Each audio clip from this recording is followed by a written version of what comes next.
नमः शिवाय। आज हम शिव पुराण की बहुत ही प्रसिद्ध कथा सुनने जा रहे हैं। इसे सुनकर और आचरण करके मनुष्य के सभी पाप और कष्टों का नाश हो जाता है। यदि आप इस कथा को सुन रहे हैं तो पूरा सुनिए। इस कथा को आधा अधूरा छोड़कर जाने की गलती मत करिएगा, क्योंकि इस कथा को पूरा सुनने से मन चाहे फल की प्राप्ति होती है। इसलिए इस कथा को पूरा सुनिए। अगर आप शिव भक्त हैं तो मेरे भोलेनाथ का अनादर न करें। हे महादेव, इस कथा को सुनने, बोलने और हुंकार भरने वालों पर अपना आशीर्वाद हमेशा बनाए रखिए। चंद्रमा का प्रतिबिंब उसी जल में दिखाई देता है जो जल शांत रहता है। मन की विह्वलता उसे ज्ञान से वंचित रखता है। मन को स्व अनुसार चलाने के लिए मन का मौन रहना अत्यंत आवश्यक है। महादेव कहते हैं, जिसके पास आत्मविश्वास है मैं उस आत्म में हूँ। जिस क्षण आत्मविश्वास नहीं है उस वक्त वह मुझ में नहीं है।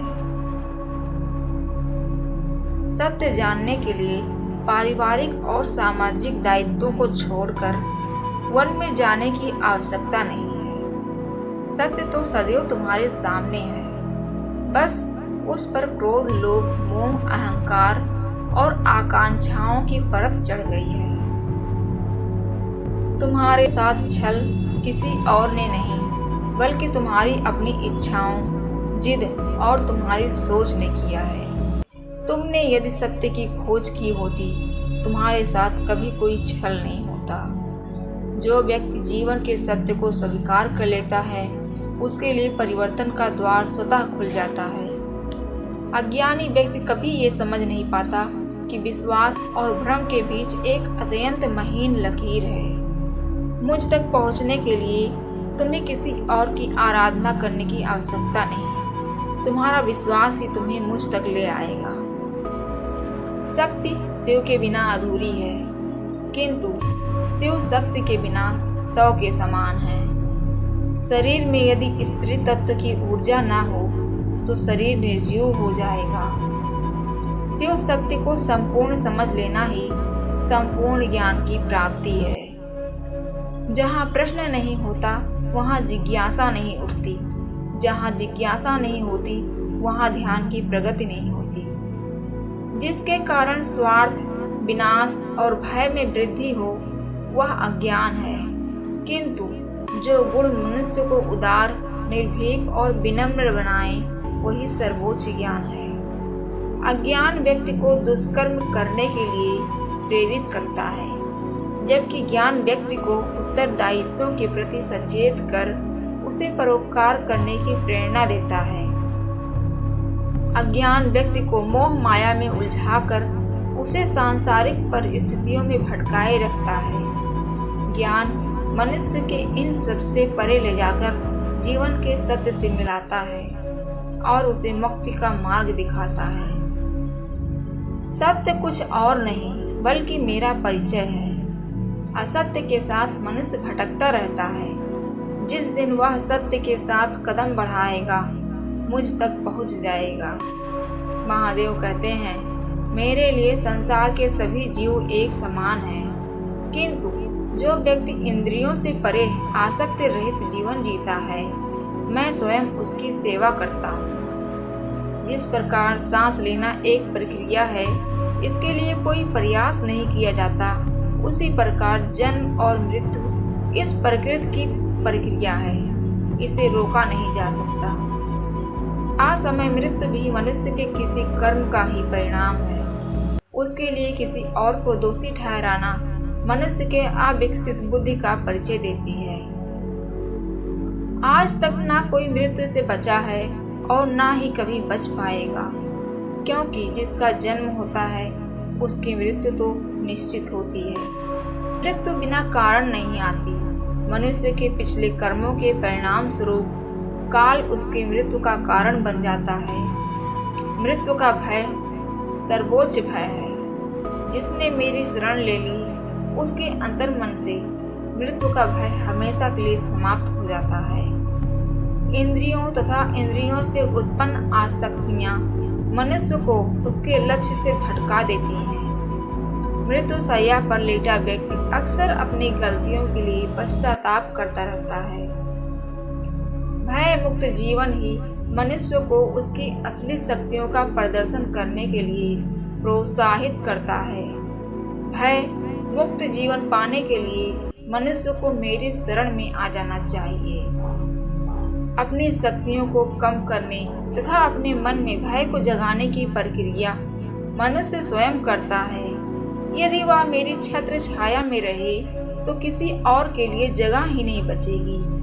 हे ईश्वर, मुझे इतना नीचे भी मत गिराना कि मैं पुकारूं और तू सुन न पाए, और इतना ऊंचा भी मत उठाना कि तू पुकारे और मैं सुन न पाऊं। दूसरों की परेशानी का आनंद ना ले, कहीं भगवान आपको वह गिफ्ट न कर दें, क्योंकि भगवान वही देता है जिसमें आपको आनंद मिलता है। जिस तरह छोटी सी औषधि भयंकर रोगों को शांत कर देती है, उसी तरह ईश्वर की थोड़ी सी स्तुति बहुत से कष्ट और दुखों का नाश कर देती है। जो व्यक्ति खुद का विश्वास जीत लेता है, उसे कामयाबी के लिए किसी और के विश्वास को जीतने की कोई जरूरत नहीं। भरोसे और मेहनत का संगम अगर किसी व्यक्ति में मिलता है तो जरूर ही वो व्यक्ति एक कामयाब इंसान होगा।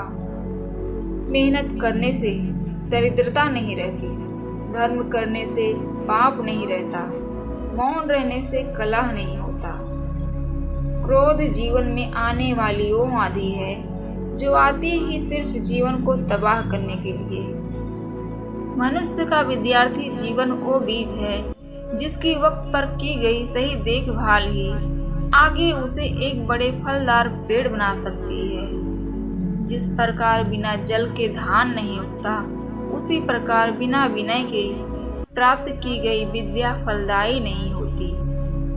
माचिस की तीली दूसरों को जलाने से पहले स्वयं जलती है।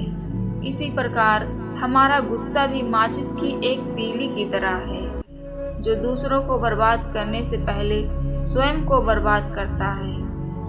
मुसीबत में अगर मदद मांगना तो सोच समझ कर मांगना, क्योंकि मुसीबत थोड़ी देर के लिए होती है और एहसान जीवन भर का। बड़प्पन वह गुण है जो पद से नहीं बल्कि संस्कारों से प्राप्त होता है। परायों को अपना बनाना उतना मुश्किल नहीं जितना अपनों को अपना बनाए रखना। अकेले चलने वाले लोग घमंडी नहीं होते, दरअसल वह हर काम में अकेले ही काफी होते हैं। क्रोध हमेशा मनुष्य को तब आता है जब वह अपने आप को कमजोर और हारा हुआ पाता है।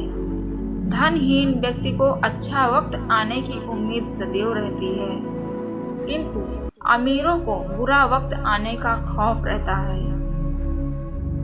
जहाँ एक निराशावादी व्यक्ति किसी भी कार्य में उसका दुष्परिणाम ढूंढ लेता है, वहीं लगनशील और आशावादी व्यक्ति हर एक कठिन कार्य में एक अवसर ढूंढ लेता है। जैसा हम सोचते हैं, अनुभव करते हैं, वैसे हम होते हैं। सब लोग बोलते हैं कि पैसा रखो, मुश्किल समय में काम आएगा, लेकिन बुजुर्ग लोग कहते हैं ईश्वर पर विश्वास रखो, मुश्किल समय ही नहीं आएगा।